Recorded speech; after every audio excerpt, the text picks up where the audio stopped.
아시다시피 우리 사회는 초고령화 시대를 눈앞에 두고 있죠. 65세 이상 어르신이 전체 인구의 5명 중 1명이라니까 말입니다. 이제 35 먹은 제가 아직 가보지 않은 길이지만 할머니랑 함께 살았기에 나이 들매 어려움을 조금 더 가까이서 보고 공감하는 사람이기도 해요. 그래도 본인 몸 거동이라도 될라 치면 다행인데 어디 장애라도 있으시면 그때부터는 어르신과 가족들 모두가 고통의 시간을 보내게 되잖아요. 특히 중풍 대표적인 노인성 질환인 뇌졸중은 매년 국내에서 13만에서 15만 명의 환자가 발생해서 높은 사망률은 물론 성인 장애 원인 1위라고 하니까 정말 무섭죠. 뇌경색 후유증은 노인이건 젊은이건 가리지 않고 한번 발병하면 대부분 후유장애가 남은 채 퇴원하니까요. 어찌어찌 살다 보니 풍을 맞은 어르신 2분이나 모신 경험이 있어서 드리는 말씀이니 이 무서운 병을 조심하셨으면 하는 마음으로 드리는 말씀이었습니다. 저는요, 서울 동작구 대방동에서 태어났고 특별한 것 없는 일반적인 가정 환경에서 자란 여성이에요. 맞벌이 하시는 부모님과 외할머니 1분, 그리고 동생 이렇게 5명이 방 3개짜리 집에서 살았죠. 방이 3개다 보니 전 할머니와 계속 한 방을 쓰며 자랐다고 해도 과언이 아닙니다. 어릴 때 친구들은 할머니랑 같이 방 쓴다고 하면 불쌍하다며 동정의 눈길을 보냈지만 사실 그렇지 않아요. 외할머니는 가시는 날까지 나랑 최고로 잘 통하는 친구 같은 분이셨거든요. 제 유년 시절은 할머니의 따뜻한 손길과 사랑으로 가득 채워져 있었습니다. 학교 갔다 친구들이랑 놀다가도 밥때 전까진 꼭 집에 들어왔어야 했어요. 천사 같은 우리 할머니가 공부는 못해도 잔소리 한 적은 없으신데 밥을 한 번이라도 거르는 꼴은 그냥 못 넘기셨죠. 집에 돌아오자마자 좁은 부엌에서 할머니가 밥 안 치고 반찬 만드시는 소리가 들려왔습니다. 할머니 저 왔어요. 오늘은 무슨 반찬? 우리 공주는 맨날 할미 보자마자 반찬부터 물어보네. 그 반찬이 그 반찬이지 뭐 있냐. 무심한 듯 말씀하시지만 밥상엔 항상 제가 좋아하는 감자조림, 콩나물 무침, 두부구이 등이 적어도 하나씩은 자리했어요. 다른 집 할머니들은 남자 손주를 더 좋아하고 막내를 더 이뻐한다고 하던데 우리 할머니만큼은 특별히 저한테 더 많은 사랑을 주셨다니까요. 요즘 들어 사내 쑥이 진창으로 널렸다. 오늘도 뒷집 할머니랑 너네 학교 갈 때 나와서 지금까지 계속 쑥을 캤어. 이걸로 우리 공주 좋아하는 쑥떡 해줄게. 와, 할머니 최고 최고. 쑥떡은 입에 쑥떡 넘어가지요. 헤헤. 근데 그렇게 오래 쪼그려 앉아서 쑥 캐느라 할머니 허리 아프시겠다. 여기 누우세요. 내가 주물러 줄게요. 안 그래도 허리가 끊어질 듯 아팠는데 어째 그리 할미 속을 들어갔다 온 듯 잘 맞추냐. 그래 우리 손녀 손 좀 빌려보자. 아이고 시원해라. 할머니는 특히 허리가 안 좋으셔서 제가 자주 안마를 해드렸어요. 안마하면서 나는 학교에서 있던 일, 친구랑 다툰 일 등 하루 일을 할머니에게 말했고 그러면 할머니도 그날 일을 저한테 말씀하셨답니다. 동생보다 엄마보다도 저에 대해 제일 많이 알고 이해해주는 분이 바로 우리 할머니셨어요. 설령 내가 살인 누명을 쓰더라도 끝까지 내 편이 되어줄 뿐 할머니는 저에게 그런 분이셨습니다. 맞벌이 하시는 부모님으로 인해 때론 외로움을 느끼기도 했지만 할머니의 든든한 울타리 덕분에 기죽지 않고 사랑 많이 받아 컸어요. 이렇듯 할머니와의 추억은 단순한 기억이 아니라 제 인생의 가장 소중한 밑거름이 됐습니다. 할머니께서 제게 보여주신 무조건적인 사랑으로 저도 사람 귀하게 생각하고 세상을 긍정적으로 바라보는 사람이 될 수 있었던 것 같아요. 그렇지만 그토록 인자하고 곱던 할머니가 어느 날 집 앞을 나서시다가 갑자기 쓰러지셨어요. 급히 병원으로 모시고 가서 뇌졸중 치료를 받았지만 그 뒤로 영영 전처럼 똑바로 걸으실 수는 없었습니다.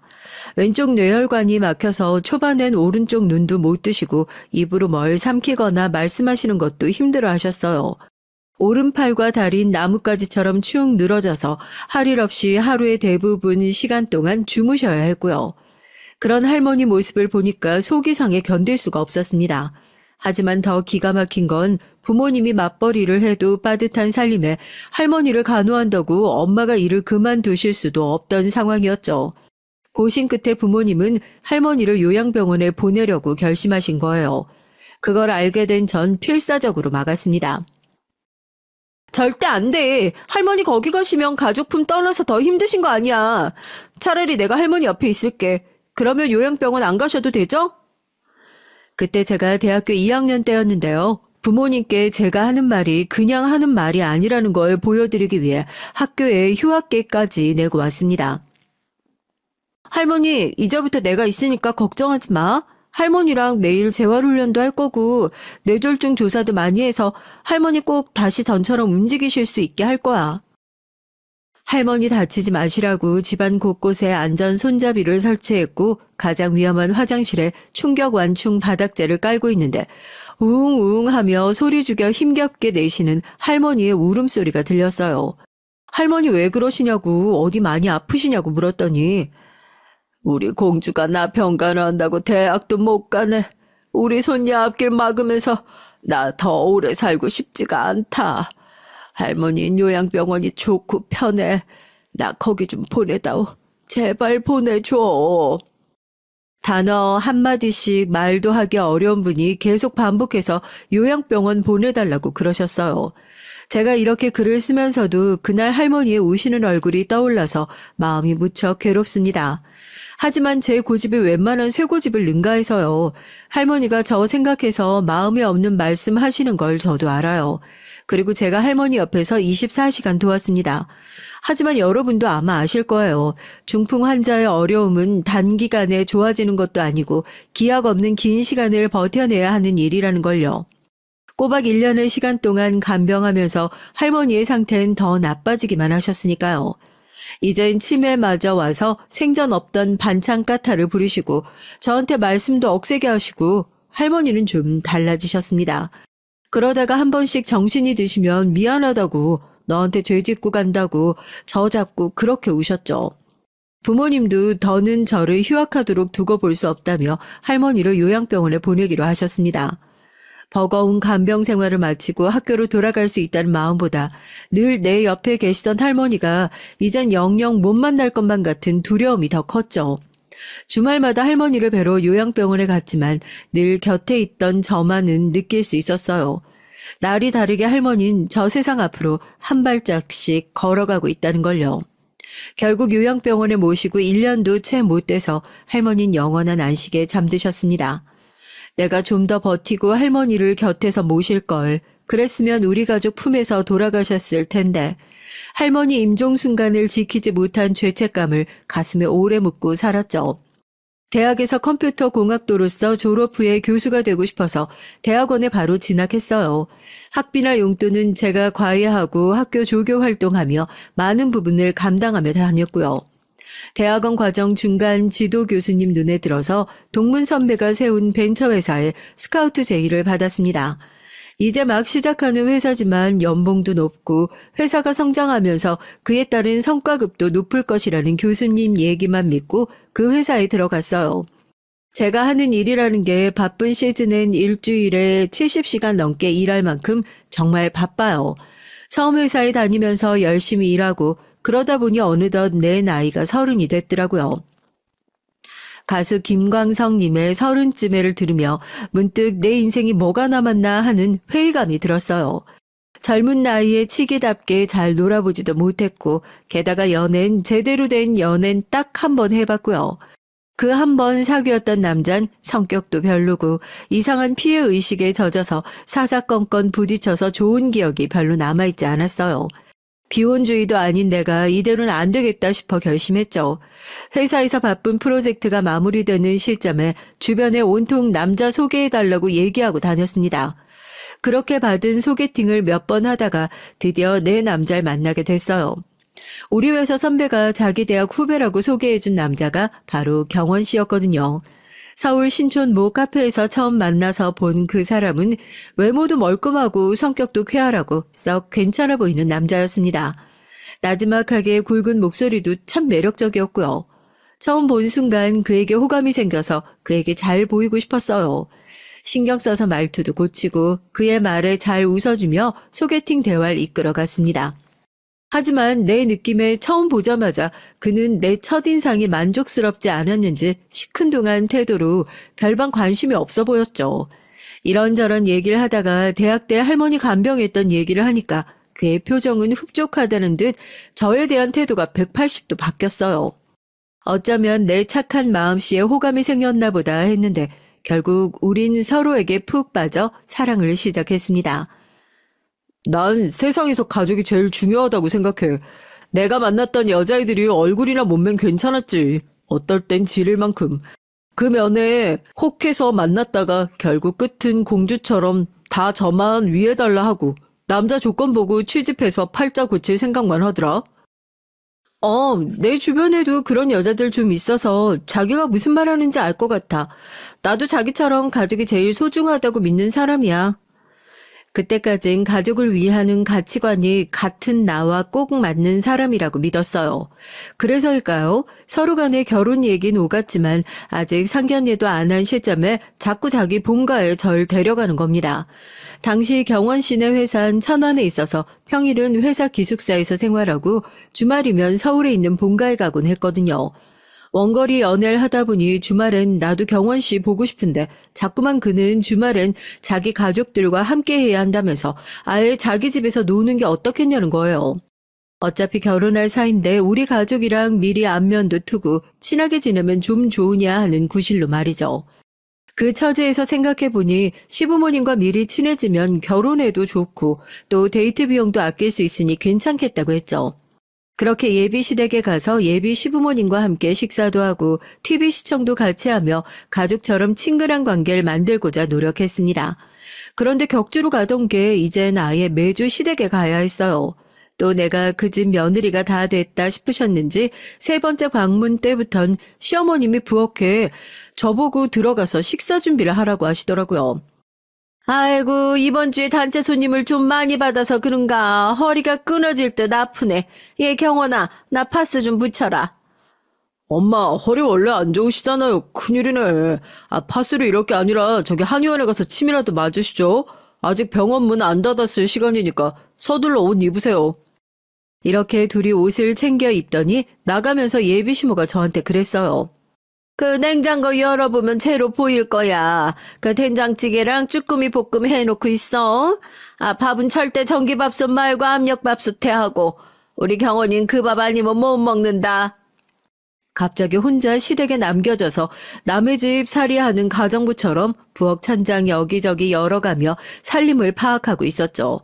문득 나 아직 이 집 며느리도 아닌데 진짜 이래야 돼? 하는 불만이 생겼지만 어머님이 아프시다고 어차피 혼자 시댁에서 할 일도 없는데 그래서 내가 밥이라도 해놓자 하고 나름대로 저녁밥을 지었어요. 그리고 2시간이 지났을까? 하하호호 웃는 소리와 함께 예비신랑과 시모가 집에 돌아왔죠.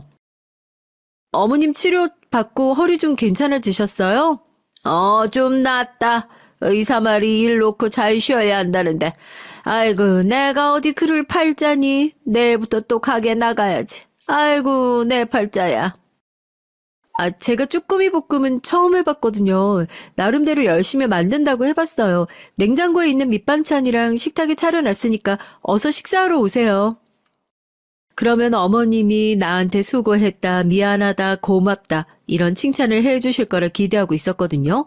하지만 돌아온 대답에 혈압이 올라서 차린 밥상을 엎을 뻔했습니다. 자기 밥 했어? 우리 필요 없는데. 엄마랑 한의원 근처에서 사 먹고 왔거든. 갑자기 엄마가 냉면이 드시고 싶다지 뭐야?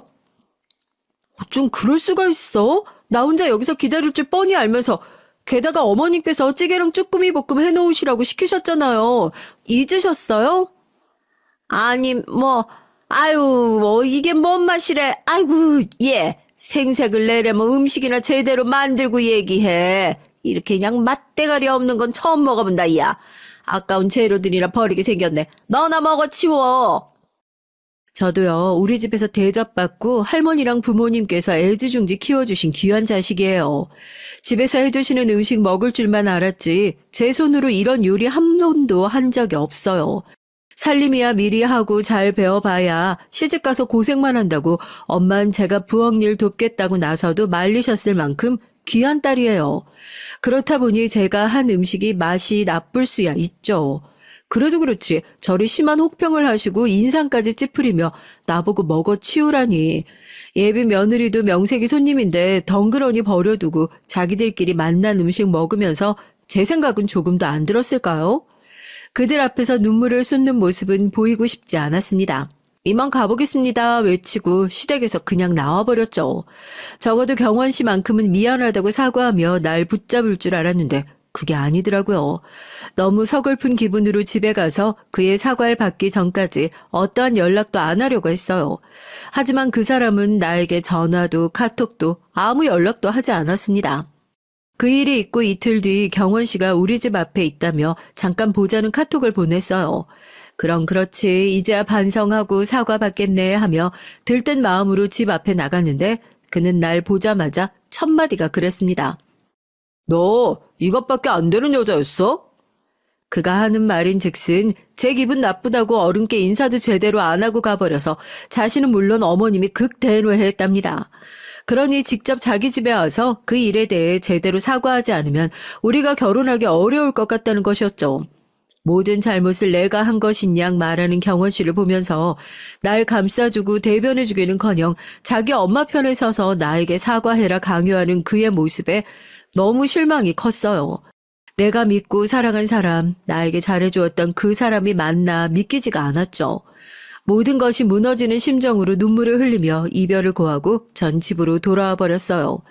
이후 우린 연락을 끊고 사실상 이별하는 쪽으로 저도 마음을 정리하며 힘든 나날을 보냈습니다. 그때가 연말 시즌이라 회사에서 성과급과 보너스가 나오는 달이었어요. 저 다니는 회사가 벤처기업이고 직원 수가 얼마 없어서 성과가 많은 해인 직원 한 명당 보너스가 꽤 되는 편이에요. 중형차 한 대 값이 월급 통장에 바로 들어온 것을 보며 마음도 울적한데 해외여행을 갈까 아니면 차를 뽑을까 하던 차에 남자친구에게 전화가 오는 거죠. 전화를 받아보니 내가 원래 기억했던 그의 다정한 말투인 겁니다. 친절한 목소리로 나한테 자기가 죽을 짓을 했다며 이 일을 평생 갚는 심정으로 살겠다고요. 심지어 퇴근 시간 우리 회사 앞에서 절 기다리고 있는 걸 봤어요. 오랜만에 그를 보자 원망의 마음은 한순간에 잊고 바로 그에게 가서 다시는 나한테 상처 주지 말라고 하면서 우린 화해를 했습니다. 그 정도로 넘어갈 일이 아니다라고 엄마는 말리셨지만 그만큼 그 사람을 많이 사랑했으니 어쩔 수 없잖아요. 사랑하는 쪽이 약자인걸요. 이후 제가 주말마다 시댁에 가서 데이트하는 건 싫다. 성과급도 많이 받았으니 차라리 내가 밥을 사겠다 했죠. 남편도 제가 원하는 건 뭐든지 그렇게 따르겠다며 동의했고요. 우린 예전처럼 싸우지 않고 지내면서 하나하나 결혼 준비를 순조롭게 해갔습니다. 다만 시모의 혼수 요구가 좀 과하셨고 남편이 마련하겠다는 신혼집이 처음 얘기와 달라져서 그로 인한 다툼이 있긴 했지만 서로 양보하며 잘 해결해갔어요. 그러다가 이제 결혼식을 석 달쯤 앞둔 어느 날 저에게 안 좋은 일이 닥쳤습니다. 근래 들어 변비도 아닌데 아랫배가 부풀어 오르는 기분이 들었고 생리주기가 엉망이 됐어요. 급기야 화장실에서 소변을 보다가 양변기를 보고 놀라 까무러칠 뻔했습니다. 온통 핏빛으로 물든 변기, 심각한 하혈을 하고 만 거죠. 급히 휴가를 내서 병원에서 검사를 받아보니 결과는 자궁 근종, 그것도 무려 10cm에 달하는 큰 혹이 내 자궁 속에 있다는 겁니다. 결혼을 앞둔 여자의 자궁에 심각한 문제가 있다니 정말 눈앞이 캄캄해지는 듯 했어요. 친정 엄마에게 먼저 이 사실을 알리고 앞으로 어찌하면 좋을지 상의했죠. 당연히 좋은 병원 의사 찾아서 당장 수술 날짜부터 잡아야지 뭘 고민하고 있어. 수술하고 입원도 일주일에 길게는 열흘까지 해야 한대. 최근에 회사에서 직원이 2명이나 나가서 업무가 밀렸는데 나까지 긴 병가를 내겠다고 하면 그걸 받아줄지 모르겠어. 요 맹취야 멋이 중한데 지금 그깟 회사가 중요하니? 처녀 자궁에 큰 혹이 있다는데 당장 네 수술이 먼저야. 회사는 다 낫고 나서 다른 데 알아보면 되지. 그런데 엄마, 이 사실을 경원 씨에게 알려야겠지? 설마 이 일로 인해 파혼한다거나 그런 것은 아닐 거야. 그렇지? 아유, 내 심정 같아서야 사위. 제가 나서서 널 병원에 데려가고 이런 걸 문제 삼지 않는 게 맞는다만 냉정히 생각하면 다른 데도 아니고 자궁이니까 이세 생각하면 그쪽 집안에서도 널 어떻게 볼지 모르겠구나. 하지만 앞으로 죽을 때까지 부부로 살 사이 아니니? 숨길 것 없이 이서방 믿고 지금 상황을 다 얘기해. 만약 너 필요 없다고 내친다면 그것도 괜찮다. 나도 그런 놈 따위에게 너 시집 못 보내니까. 엄마 말대로 남자친구에게 내 병을 밝히고 수술하면 꼭 고칠 수 있는 병이니 너무 걱정하지 말라고 솔직히 밝혔어요. 그는 많이 놀라워했고 또 한편 진심으로 걱정해줬고요. 다행히 이런 일로 저랑 결혼을 취소하겠다는 식의 태도는 아니라서 안심이 됐습니다. 하지만 회사 일은 그리 잘 되지 못했어요. 대표는 지금 회사 상황에서 제가 휴직할 수는 없다며 차라리 몇 달치 급여를 보상해 줄 테니 퇴사하고 다른 사람을 새로 뽑겠다네요. 회사 창립 때부터 함께 이끈 동료로 그리고 대학 선배로서 믿었는데 대표에게 정말 섭섭했습니다. 대기업 입사 마다하고 여길 선택해서 정말 열심히 일해왔는데 하지만 어쩌겠어요. 회사 남겠다고 할 순 없으니 대표의 제안대로 따랐습니다. 그리고 자궁근종 수술을 앞둔 날이 됐죠. 담요랑 세면도구 등 8일간 병원에서 지내면서 필요한 물건을 가방에 챙기고 있는데 남편이 집 앞에 왔다며 급히 불러냈어요. 갑자기 무슨 일이야? 아직 자기 퇴근 시간도 안 된 것 같은데? 그래, 너한테 따질 게 있어서 퇴근하기도 전에 뛰어왔다. 아까 선배한테 들었는데 너 설마 회사 그만뒀냐? 회사 사정상 내 휴직을 받아들일 수 없다고 새로 직원을 뽑겠다고 하니 어쩌겠어? 아니 왜? 수술하고 며칠 입원만 하면 낫는다며 멀쩡한 회사는 왜 그만두냐고. 그렇게 중요한 일을 나하고 상의 한마디 없이 결정했단 말이지. 나 너랑 결혼할 남편이야. 너 혼자 결정하고 네 멋대로 처리하려면 나랑 결혼은 왜 하냐? 내 마음도 지금 그리 좋지만은 않아. 내가 원해서 그리 된 게 아니라고. 하지만 회사는 내가 건강해지고 다시 알아보면 되는 일이잖아. 지금은 내 수술이 급하지. 내 말에 틀린 게 없으니 경원 씨는 아무 대답도 못했지만 겨우 분을 사귀다가 대화를 중단한 채 가버렸어요. 놀란 마음은 이해하지만 아픈 사람 수술 전날에 꼭 이래야 했을까? 그에 대해 서운함이 컸지만 당장은 건강하게 내 몸을 찾자는 의지로 수술날 병원을 찾았어요. 내가 수술실을 들어가기도 전에 수술 후 회복실에 있는 동안에도 결국 그는 찾아오지 않았습니다. 너 수술하는 거 이서방도 알고 있는 거지? 내가 수술한 지 이틀째인데 결혼할 사람 두고 콧배기도 안 비치다니 이게 무슨 경우라니? 참다 못한 엄마가 서운한 기색을 비쳤지만 전 아무 거짓말이나 둘러대며 그를 감쌌습니다. 그렇지만 누구보다 속상한 것은 저였어요. 빠른 회복을 위해 소변줄과 피주머니를 차고도 병원 내 복도를 열심히 걸었고 수술 결과는 좋았습니다. 8일 뒤 퇴원하고 집에 돌아와서 쉬는데 남자친구의 전화가 울렸어요. 자기야 수술 잘 끝났지? 나 너무 걱정이 깊었고 매일 밤 자기를 위해 기도했어. 됐어. 그런 사람이 어떻게 병원에 한 번을 안 오냐? 그게 사실은 그 사이에 우리 아버지가 쓰러지셔서 지금도 중환자실에 계신다고. 나 너무 힘들다고. 제가 병원에 있는 동안 아버님이 뇌질환으로 쓰러져서 의식을 잃었다 깨는 걸 반복하는 위중한 상태가 되셨대요. 그 상황에 경원 씨 마음고생이 얼마나 심했는지 내 앞에서 울기까지 했죠. 원망의 마음은 이미 눈 녹듯이 사라져버렸고 그에 대한 걱정과 측은함만이 남았습니다. 수술 후 몸이 불편한 저였지만 진심으로 그를 위로하고 내가 도울 수 있는 일을 생각했어요. 다행히 제 병은 수술 이후 많이 좋아졌고 며칠 뒤 아버님도 일반 병실로 옮겨져서 잘 회복하고 계시다 들었습니다. 이러한 큰 위기를 겪으면서 전 더 이상 아픔을 겪고 싶지 않았어요. 어찌 보면 저도 죽을 뻔한 고비를 넘긴 거잖아요. 앞으로의 내 삶을 더 열심히 가치 있게 만들어가고 싶었습니다. 또한 내 주변 소중한 사람들에게 더 잘하자, 마음을 다하자는 소신이 생겼죠. 사사로운 일에 서운해하지 말고 내가 더 베풀고 잘하자고 생각하니까 예비 남편이 서운하게 해도 마음에 담아두지 않게 되더라고요. 아버님이 아프신 동안 남편네는 얼마나 혼란스럽고 힘드시겠어요. 예비 시모에게 자주 연락드려서 필요하신 부분은 언제든지 돕겠다고 했죠. 이런 상황이다 보니 우리끼리만 데이트하고 밖에서 노는 게 양심에 걸리잖아요.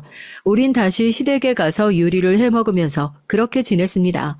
가뜩이나 가게 하는 시모가 청소를 잘 하는 편이 아닌 걸 알았지만 정신없어서 그런지 집이 더 엉망이 됐더라고요. 자연스럽게 제가 가는 날이면 청소나 설거지 등을 하게 됐죠. 그렇다 지낸다 해도 전처럼 내가 손해라던가 억울하다는 마음 먹지 않고 좋은 마음으로 해드렸습니다.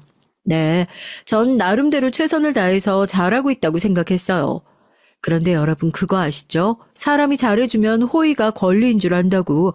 아무리 봐도 자기가 정말 결혼 잘하는 것 같다며 절 칭찬하고 고마워하던 예비신랑은 점차 이를 당연하게 여겼습니다. 이제 밖에서 식사하거나 영화 보는 보통의 데이트는 아예 잊었어요.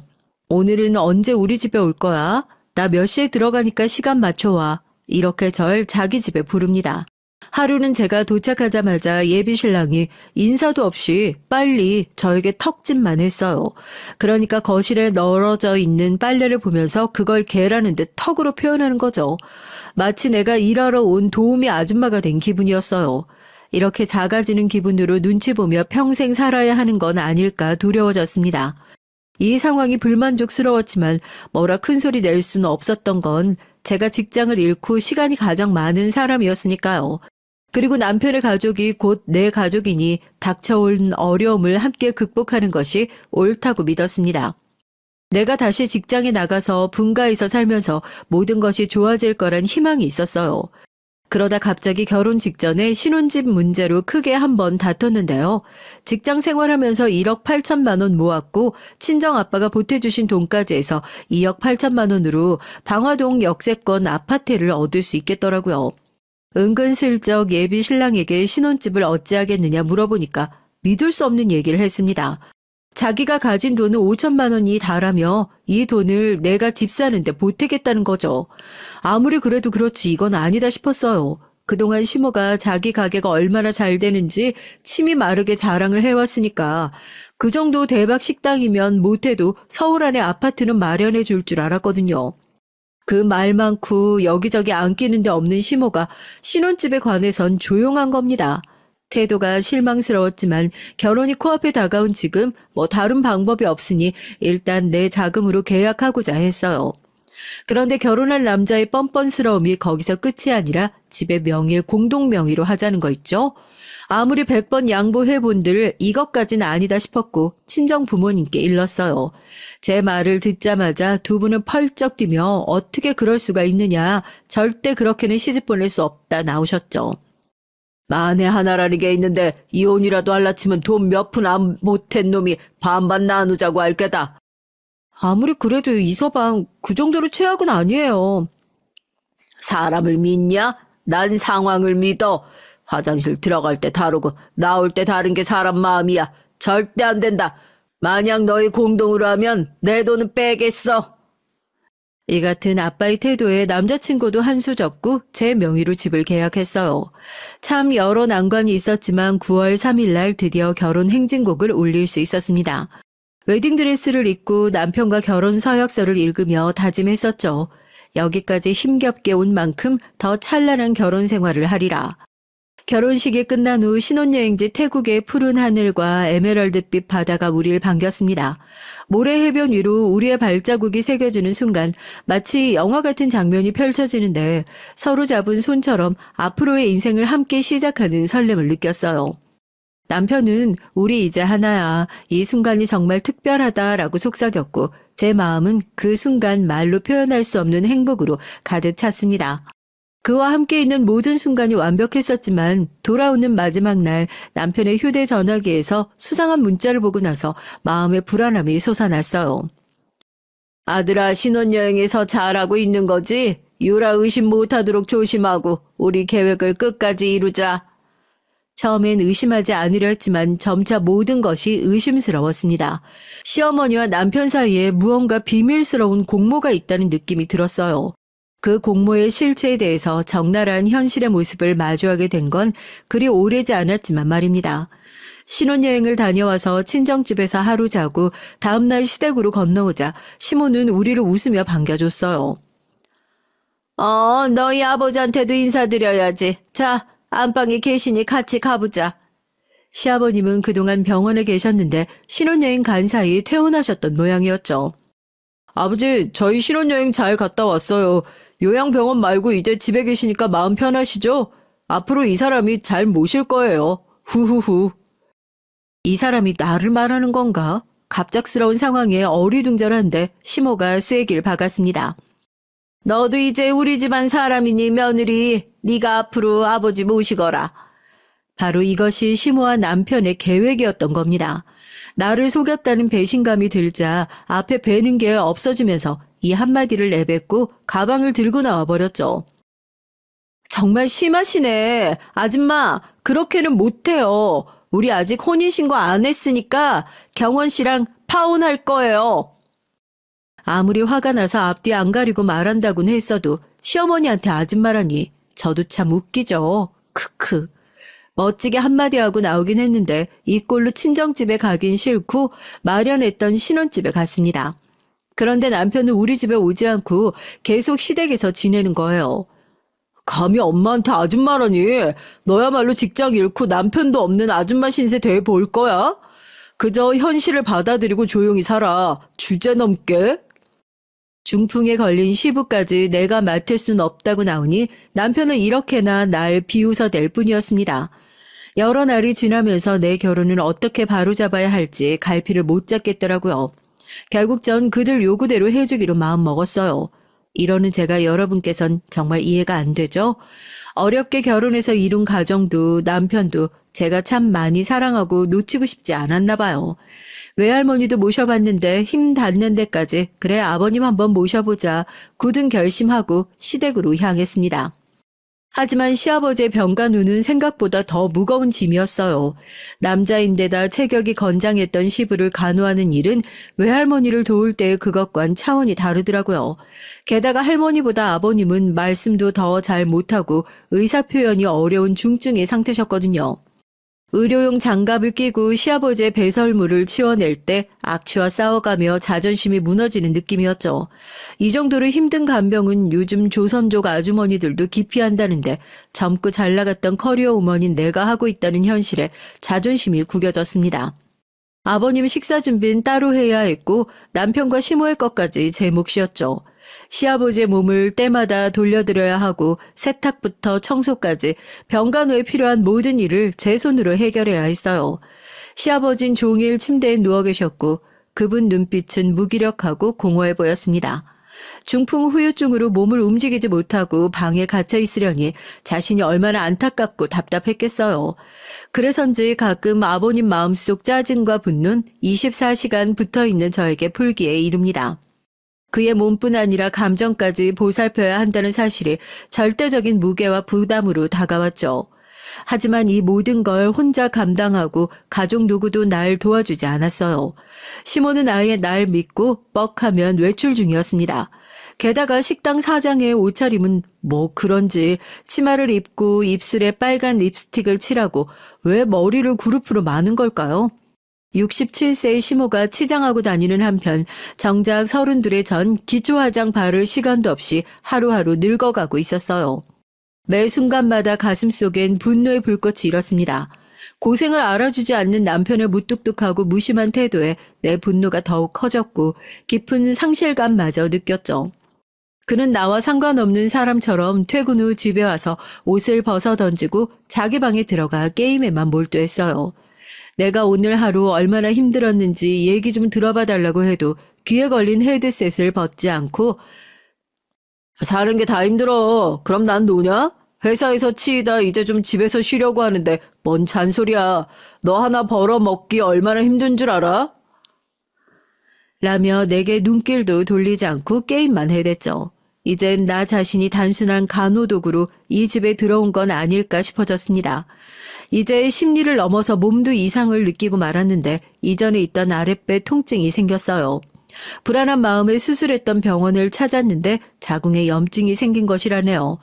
좀처럼 없는 일인데 몸을 혹사한 것은 아니냐고 물으시더라고요. 몸이 아프니까 더 고민할 것 없이 시모와 남편 앞에서 선언했습니다. 저 더 이상 아버님 간병 맡을 수 없어요. 오늘 병원 다녀왔는데 자궁에 다시 문제가 생겼대요. 오늘 나한테 허락도 구하지 않고 외출했었냐? 너희 아버지는 어쩌라고 자리를 비웠으면 병원은 또 왜 찾아? 젊었을 때 하열 같은 일쯤 있을 수 있는 거지 유나는. 그럼 어쩌라는 거야? 네가 아버지 안 맡으면 나보고 일 때려치우고 대신하라는 거야? 너 아니면 누가 아빠 간병하냐? 아니, 막말로 지네 아빠지 제 아빠입니까? 남편이랑 시모는 제 인성이 못돼 먹었다는 둥 멀쩡하던 애가 시아버지 간병하다 병을 얻었다면 그걸 누가 믿냐? 다 거짓이고 연기하는 거지 안 그러냐? 이와 같은 폭언으로 모자라 남편의 말에 제 마음은 산산이 부서지고 말았어요. 애초에 네 사각 더 거무튀튀한 피부 솔직히 진짜 내 타입 아니었거든? 여자로서 하나도 마음에 안 들었다고. 근데 왜 너에게 관심이 생겼는지 알아? 네가 할머니 간병했다고 해서 어른들 모실 줄 아는 희생적인 여자다 싶어서 우리 집에 쓸모가 있겠다고 했지. 네가 아플 때까지 무리하게 간병 맡겨서 미안했다. 시부 간병하느라 몸 상한 것 같은데 이제 네 병 치료에 전념해라. 우리가 도우마. 가족으로서 내게 해줄 수 있는 다정한 말들이 얼마나 많습니까? 하지만 애초에 남편이 날 간병인쯤으로 여기고 데려왔다는 그 점이 가장 내 가슴을 찢어놨어요. 석 달 만에 이혼녀가 되는 일은 상상도 못했지만 이대로는 더한 비극이라는 걸 깨닫고 모두 끝내기로 결심하고 시댁에서 나왔습니다. 이대로 물러설 수는 없었어요. 어떤 방법으로든 복수를 하고 싶어서 고민하다가 전문가의 도움을 받고자 변호사를 찾았습니다. 변호사는 혼인신고가 되어 있지 않은 부부이기 때문에 생각하던 위자료 청구나 이혼 소송은 불가능하다고 하더군요.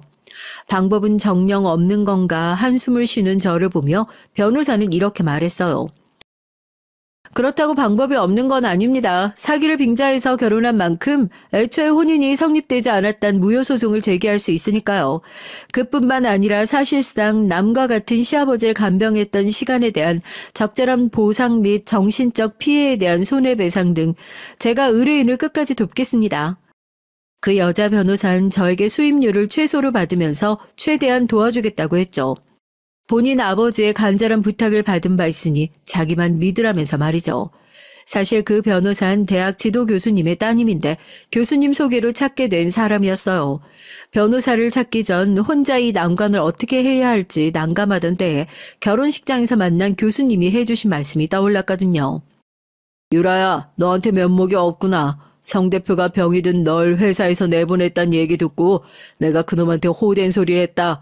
나만 믿고 네가 그 회사 간 건데 어찌 내 탓이 없겠니? 결혼해서 잘 살고 살다가 힘든 일 있으면 날 삼촌이라 생각하고 찾아. 너무나 부끄러웠지만 교수님께 제 상황을 솔직히 보여드리고 모든 도움을 주십사 부탁드렸어요. 그래서 그 변호사도 소개받을 수 있었고 저에게 맞는 더 좋은 직장을 알아봐 주겠다고 하셨습니다. 그러한 도움도 감사했지만 어디에도 제 처지를 말하지 못하고 혼자 앓다가 속 시원히 털어놓고 위로받으니 그게 좋았죠. 저에겐 이러한 정신적 공감이 무엇보다 절실했던 것 같습니다. 무작정 시댁 나오고 뻔히 시모랑 남편이 어떤 자들인지 아는데 시부를 다시 요양병원에 맡길까 그것도 마음이 쓰인다고 하니 교수님이 그러셨어요. 그 집에서 너의 탓은 아무것도 없어. 세상엔 다른 이의 착한 심성을 이용하는 쓰레기 같은 인간들이 있는데 넌 그저 운 나쁘게 거기에 걸려든 것뿐이다. 그러니 자책하지 말고 넌 오로지 그들에게 복수할 생각, 앞으로 네가 더 잘 살 생각만 해. 교수님 덕에 제가 이성을 잃고 그릇된 복수를 할 뻔했던 위험에서 벗어날 수 있었죠. 머릿속으로는 사람을 써서 시모랑 남편에게 폭행을 가하고 시부가 싼 똥에 그들 얼굴을 처박아 줄까 하는 상상을 몇 번이고 했었거든요. 그러다가 어느 날 변호사에게 급한 연락이 왔습니다. 제가 내밀었던 휴대전화 내역으론 그들이 친 거짓을 모두 증명하기 어렵다는 것이었어요. 더 확실한 증거가 필요하다는 얘기에 그만 전 도둑이 되어보기로 했습니다. 늦은 밤 몰래 시댁에 들어가서 그들의 휴대전화 내역을 탈취하기로 한 거죠. 나 혼자 갔다간 위험할 수도 있다며 교수님도 저랑 같이 위장 강도처럼 복면을 쓰고 함께 잠입했어요. 우린 각자 시모와 남편의 방으로 나눠서 그들의 휴대전화를 찾아 나섰습니다. 전 보통 남편이 잠들기 전 침대 옆 협탁에 휴대전화를 두는 습관을 알고 있었기에 교수님에게 그 장소를 찾아달라고 했어요. 그리고 전 시모의 방에 몰래 잠입했는데 어쩐 일인지 시모는 방에 없던 겁니다. 그래서 시모 휴대전화를 찾을 수 없었지만 대신 평소 귀중한 것을 모아놓는 장롱 속 서랍을 뒤졌죠. 거기에서 가게에 관련한 장부랑 여러 서류를 가지고 나왔어요. 변호사에게 가져가자 그녀는 그들의 메신저 기록과 통화 내역, 그리고 가게에 관련된 서류를 자세히 분석했습니다. 그로 인해 내가 미처 알지 못했던 비밀스러운 행적들을 알게 된 것이었어요. 이제 수개월간 준비해온 복수의 순간을 실행할 준비가 모두 끝났습니다. 그리고 예고했던 그날 첫 번째 복수가 완벽하게 계획된 대로 흘러갔어요. 변호사는 지역 보건소와 세무서에 시어머니가 운영하는 식당을 제보해서 조사를 요청했습니다. 아울러 수집한 자료 각각 제출했는데 이들은 세금 탈루와 위생관리 부실을 명확하게 증명하는 문서들이었고요. 첫 번째 복수의 결과는 생각보다 빠르게 이루어졌습니다. 보건소 직원들이 식당에 불시에 방문해서 엄격한 조사를 진행했고 곧이어 세무조사팀도 현장에 도착했고요. 시모의 식당은 단 며칠 만에 영업정지 처분을 받았고 거액의 벌금까지 부과됐습니다. 이 소식에 주변 사람들은 시모 식당에 대해 수군거리며 욕을 했어요. 세상에 믿을 데 없다더니 아니 도매상에서 팔다 남은 돼지 부속물을 음식에 넣었다네. 아이고 더러워라. 게다가 보건소 조사에서 유통기한이 지난 식재료도 많이 나왔대. 나 저기 단골이었는데 그 소식 듣고 어쩐지 저 집밥 먹고 배탈 설사 났던 게 그래서였구나 싶었지. 그뿐인가 고등학생들이 일 시켜놓고 월급을 떼먹은 적도 여러 번 있었다네. 애들이라 항의 못할 것도 알고 일부러 그랬대나 봐. 저런 집은 아예 문을 닫게 만들어야 돼. 시모는 그 비난을 이기지 못한 채 10년 넘게 영업했던 식당을 닫고야 말았어요. 그걸 보며 차갑게 미소를 지었지만 하지만 내 복수는 이제 막 시작되었을 뿐입니다. 두 번째 복수로 변호사는 남편에게 혼인무효 소송 및 손해배상을 청구했어요. 남편도 자기 쪽 변호사를 의뢰해서 다 함께 협의 미팅을 하는 날 만나게 됐죠. 이게 아기 받쳐서 별의 별짓을 다 했더구나. 우리 엄마네 식당 망하게 한 거 네 짓이라는 걸 밝히고 내가 10억짜리 손해배상 청구할 거야. 그런 협박은 통하지 않습니다. 그보다 우리 쪽 증거를 그쪽 변호사가 검토해봐서 아시겠지만 사기로 인한 혼인무효 소송은 우리가 패소할 일이 없죠. 다만 여기 손해배상에 대해서 우린 할 말이 있습니다. 이봐, 우리 쪽 변호사, 당신은 왜 저기에 대고 아무 말도 못하는 거야? 뭐, 증거가 확실해? 참나, 손해배상 같은 소리 하고 있네. 뭐가 됐든 신혼집을 반반 갈라서고 끝을 내. 그러면 나도 깔끔하게 물러날 테니. 변호사는 흥분한 남편에게 시아버님의 자필로 써진 달력 종이와 아버님 휴대전화 속 동영상을 보여줬어요. 그걸 본 충격에 전 남편은 한순간에 벙어리가 되어버리고 말았죠. 달력이니 아버님 휴대전화, 이게 어디서 났느냐고요? 예전 시댁에 잠입했던 날 전 시부가 어찌 지내시는지 궁금해서 시부 방문을 열어 살포시 보고만 나오려 했습니다. 예상과 달리 요양병원이 아닌 집에 아직 계셔서 놀랐는데 방에 들어가자마자 악취가 코를 찔렀어요. 내가 모실 때보다 아버님의 상태는 많이 나빠져서 몸에 욕창까지 생기신 것 같았죠. 아버님 모습에 눈물이 나서 문을 닫고 돌아서려는데 아버님이 내신 소리에 전 방안 곁으로 가봤습니다. 힘겹게 손가락 하나를 문갑 어딘가로 향하시곤 계속 저에게 뭔가를 말하려는 듯 했어요. 그 문갑을 열어보니 달력 한 장에 삐뚤빼뚤하게 써진 글씨가 보였죠. 아버님이 직접 쓰신 것 같은데 저에게 그 종이와 쓰시던 휴대전화를 가져가라는 듯 했죠. 손에 펜을 쥘 힘도 없으신 아버님이 이 글을 어떻게 쓰신 건지 아마도 진실을 밝히기 위해서 힘겹게 몸을 일으키고 한 글자 혹은 두 글자씩 전력을 다해 써내려갔을 거예요. 오랜 시간을 들여서 말이죠. 그 생각에 눈물이 왈칵 쏟아져서 아버님 손을 잡고 물었습니다. 아버님, 저보고 이거 가져가라고 하신 거죠? 이거 아버님이 다 직접 쓰신 거 맞죠? 왜 가족들이 아버님을 돌보지 않고 이렇게 계신 거예요? 요양원에도 안 보내드리고 왜요? 제가 이제 아버님을 돌봐드릴 수도 없는데 죄송해요, 너무. 아버님은 괜찮다라는 눈빛으로 보시며 눈가에 이슬이 맺혔습니다. 아버님이 주신 것들을 통해 놀라운 비밀 하나를 알게 됐는데요. 그건 시모가 다른 남자와 오래 바람을 피웠다는 것. 그걸 아버님이 알게 되며 충격으로 쓰러지다가 그만 뇌병변을 얻으신 겁니다. 심지어 시모는 자기 남편이 쓰러진 당시 바로 병원으로 모시지도 않고 심지어 내연남에게 전화를 걸며 이랬죠. 남편에게 들켜서 모든 게 끝날 뻔했는데 제 분을 참지 못해서 내가 살아났지 뭐야. 난 역시 하늘이 돕는 여자라고. 이 사람 이제 어쩌면 좋지? 집에 버려두고 난 모르는 일인 것처럼 해야겠어. 그 육성이 시부의 휴대전화 녹음에 담겨 있던 걸 남편과 저 모두가 같이 들은 거죠. 이 경악스러운 일에 전 남편의 얼굴은 공포와 경악의 그림자가 드리워졌습니다. 그 이후 그들이 어떻게 됐을지 여러분도 예상이 가시죠? 전 남편은 충격을 받고 시모에게 분개하고 연을 끊고 잠적해버렸어요. 전 남편과 시모에게 복수를 마무리한 뒤 제가 모자란 일 하나를 했는데 들어보시겠어요? 파멸한 시몬 시모대로 자기 엄마의 추악한 면을 보고 삶의 밑바닥으로 떨어진 남편은 남편대로 그들은 무너질 것이 확연했습니다.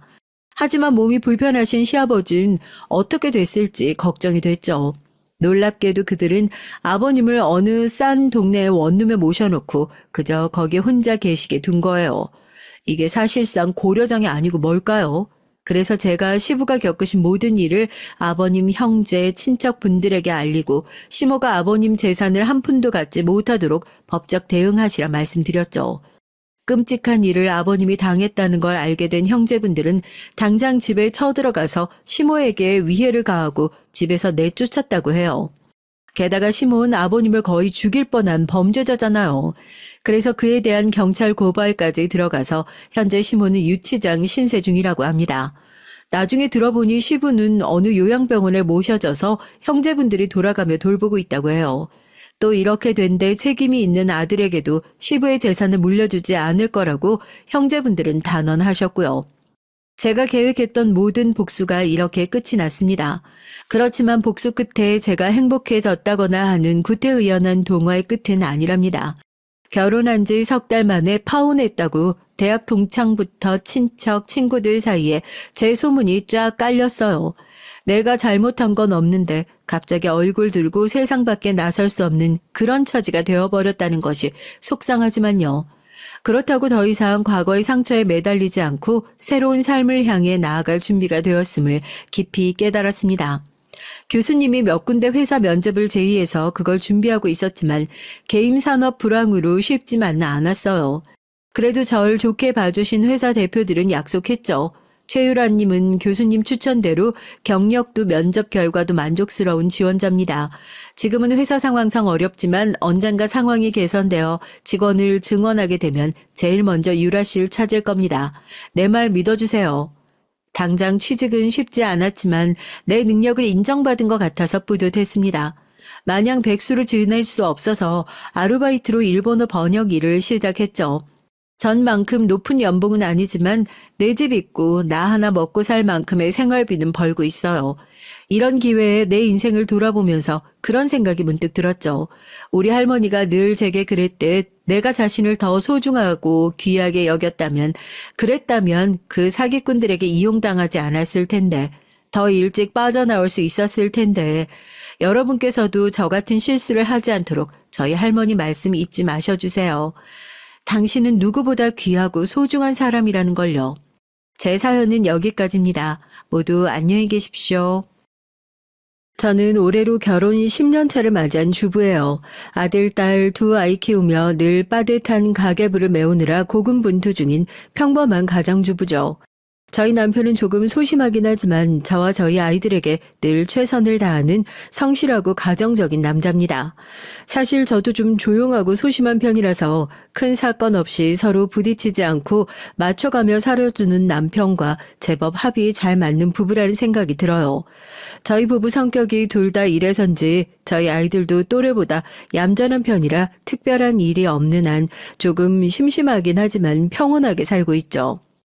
아이고, 어떻게 나도 저들하고 똑같은 것들을 낳아놨는지. 난 너희 집만 오면 이게 애 키우는 집인지 철간인지 싶다. 이런 저희 식구들을 보면서 늘 저희 시어머니께서 농담처럼 하시는 말씀입니다. 시어머니께서는 남편과는 성격이 정반대시거든요. 얼마나 부침성이 좋으신지 처음 보는 사람과도 금세 수십 년 지기 친구처럼 깔깔대고 웃으며 얘기하시는 걸 볼 때마다 낯가림이 심한 저로선 얼마나 신기한지 몰라요. 남편은 삼형제 중 막내입니다. 시어머니께서는 일찍 시집 와서 아이 셋을 낳곤 남편을 여인 후 백반집을 하시며 세 아들들을 혼자 힘으로 키워내셨어요. 형제 셋이 모두 연년생이니 비록 일찍 떠나시긴 했지만 돌아가신 시아버님과는 금슬이 꽤 좋으셨던 모양입니다. 몇 년 같이 살지도 못하고 떠나버린 남편의 빈자리까지 혼자 채워내시느라 하신 모진 고생을 생각하면 시아버님께 조금은 원망스러운 생각이 들지도 않으실까 싶었는데 가볍게 스쳐 지나가는 말론 단 한 번도 시아버님에 대해 안 좋은 말을 하신 적이 없었어요. 네 남편이 똑 네 시아버지 닮았어. 그 양반도 누구한테 싫은 소리 한마디를 못했거든. 남편의 다른 두 형님분들, 그러니까 제 아주버님들은 성격이 꼭 어머님을 빼닮았어요. 사람 좋아하고 사람들이랑 노는 건 더 좋아하시고 그러다 보니 사람들과 어울리는 것보단 저랑 아이들과 있는 걸 더 좋아하는 저희 남편은 늘 아주버님들의 밥입니다.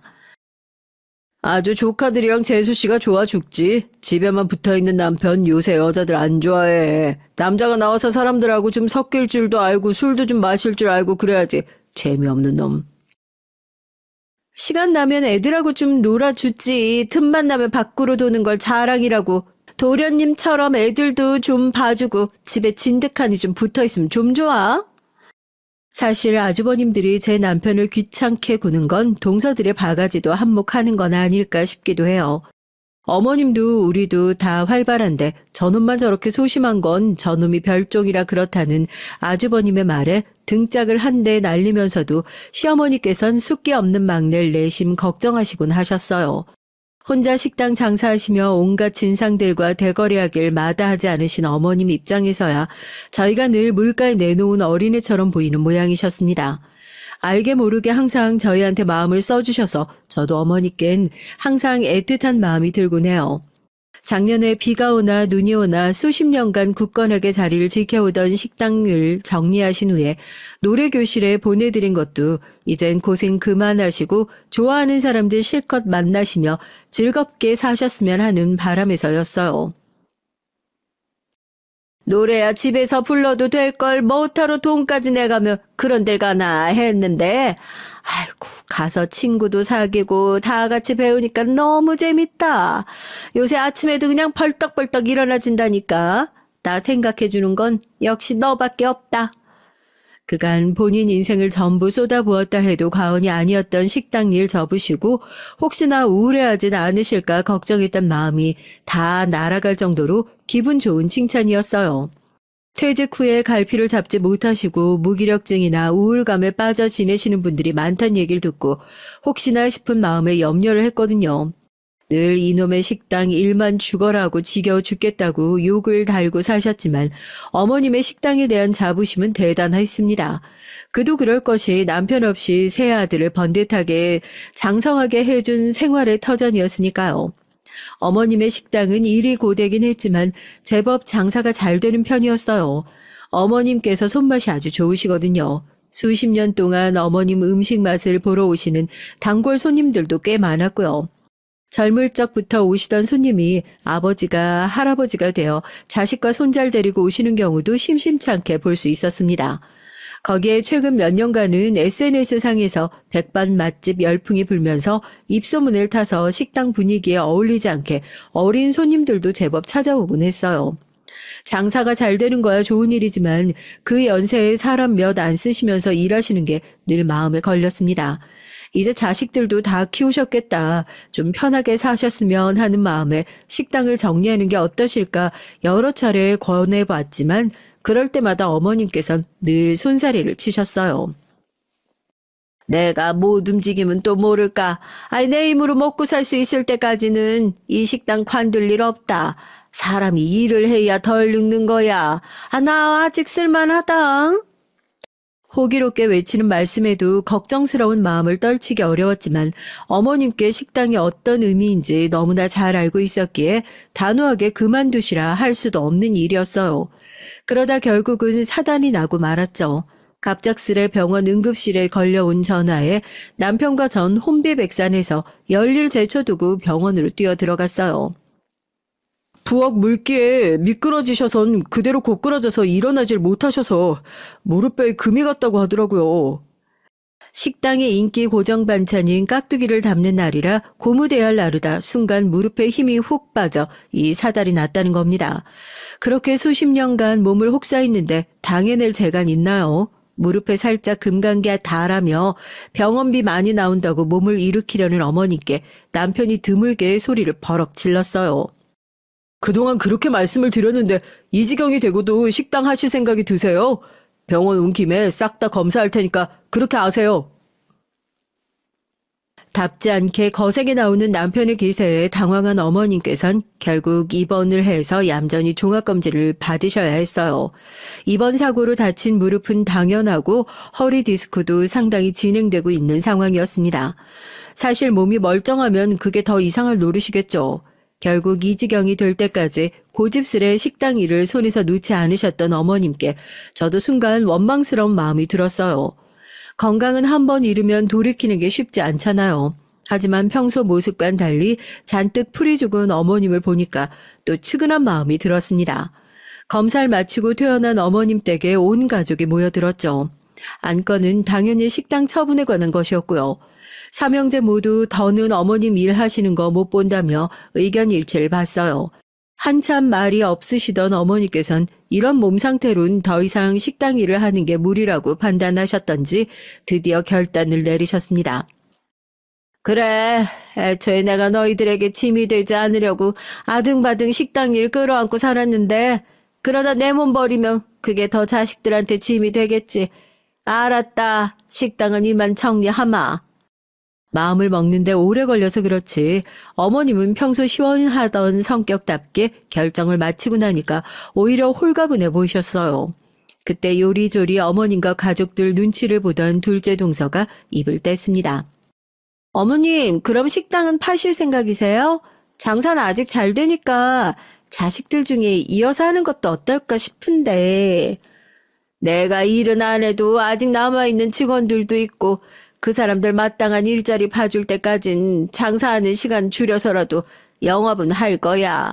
어지간히 정리되면 처분할 거고. 그래도 아예 처분한다고 생각하시지 말고 시간 두고 천천히 생각해 보시면. 생각을 해보면 뭐 결과 달라지겠어. 애초에 가업으로 있던 식당도 아니고 자식들 다 직장 생활하는데 물려줘도 너희들 이거 못 끌고 간다. 너희들 먹을 밥도 사다 먹는 애들이 뭐 이제 와서 식당 물려받겠다고 배우는 것도 갈 길이 까마득하고 내 식당이니 접는 것도 내 손으로 깔끔하게 할 거야. 어머님은 단호하셨어요. 동서들의 표정이 떨떠름했지만 저 역시 어머님의 생각이 동의를 했기에 말 없이 고개만 끄덕끄덕 흔들었습니다. 애초에 저희가 동의를 하든 말든 그 식당은 온전히 어머님 것인데 어머님 뜻대로 결정하는 게 맞는 일이기도 했고요. 그렇게 수십 년 어머님의 인생이 고스란히 녹아든 식당은 정리를 하는 것으로 결론을 봤어요. 어머님 댁을 나서는 길에 동서들이 잠깐 얘기를 좀 하자는 통에 남편을 먼저 집으로 보내고 근처 카페로 향했습니다. 자리에 앉기 무섭게 동서들이 기다렸다는 듯이 불만을 토로하더군요. 아니 아무리 본인 식당이라지만 나중에 자식들한테 돌아갈 거 그렇게 칼같이 자르실 거 있어? 그러니까 말이에요. 형님 어차피 직원들 일자리 구해줄 때까진 처분 안 하신다면서 그동안에라도 생각 좀 해볼 수 있는 거지. 자식들 민망하게 그렇게 단칼이 쳐내시는 건 좀. 어머님 앞에선 우물쭈물 제대로 대답도 못하는 얘기를 열을 올려가며 토해내는 동서들을 보면서 좀 의아해졌어요. 그동안 어머님께 이제 일 그만하시고 편하게 좀 쉬시라 얘기는 자식들 누구든 똑같이 해왔는데 막상 정말로 가게를 접을 때가 되자 생각했던 것과 다른 말씀을 하시는 형님들을 보니까 내가 잘못 받아들이고 있었던 건가 싶었거든요. 그런데 둘째 형님은 직장 다니시고 큰형님도 이번에 조카 특목고 보내야 한다고 딱 붙어서 케어해야 한다고 하시지 않으셨어요? 아주버님들도 딱히 회사 그만두고 식당 이어받으실 생각 없으신 것 같은데 식당 물려주시더라도 어떻게 운영하시려고요? 순간 분위기가 찬물을 끼얹은 것처럼 싸해졌어요. 이상하게 동서들과 얘기를 하다 보면 종종 이렇게 분위기가 싸해질 때가 있더라고요. 내가 나도 모르는 새 또 뭘 잘못 얘기했나 싶어 슬쩍 눈치를 봤습니다. 꼭 식당 일을 우리가 하라는 법 있어? 요새 사람 쓰면 안 되는 일이 어딨다고. 적당한 사람 뽑았으면서 얼마든지 꾸려나갈 수 있는 거 아니야? 그래, 동서. 그건 형님 말이 맞다. 어머님처럼 꼭 자기 손으로 해야 한다고 고집을 피우니 몸 상하고 이 일이 고된 거지. 요즘 같은 세상에 사람 잘 부리는 것도 능력이다. 얘기를 듣다 보니 더 이해가 가질 않았습니다. 사람을 잘 부리는 게 능력이라는 말이 꼭 틀린 말은 아니라고 생각하긴 했지만 그러면 관리자로서 좋은 직원들을 뽑고 적재적소에 활용할 수 있을 만큼 그 분야에 능통해야 하는 게 맞는 거 아닌가요? 제가 알기로 형님 두 분 모두 식당과 관련한 일은 평생 해본 적도 없고 어머님 말 맞다나 저도 그렇고 형님들도 그렇고 요식업을 할 만큼 요리에 재주가 있는 편도 아니었어요. 요즘 창업했다가 금방 망하는 식당이 얼마나 많은데요. 저희 중에 식당 경험 있는 사람이 있는 것도 아니고 그렇게 했다가 금방 망할 것 같은데. 또 세상 모르는 소리 한다. 그거야 창업한다고 맨땅에 헤딩하는 사람들한테나 해당된 얘기지. 지금 어머님 가게 단골이 몇인데 그 정도로 몇십 년 동안 만든 단골들이 얼마나 중요한 줄 알아? 그게 다 돈이라고.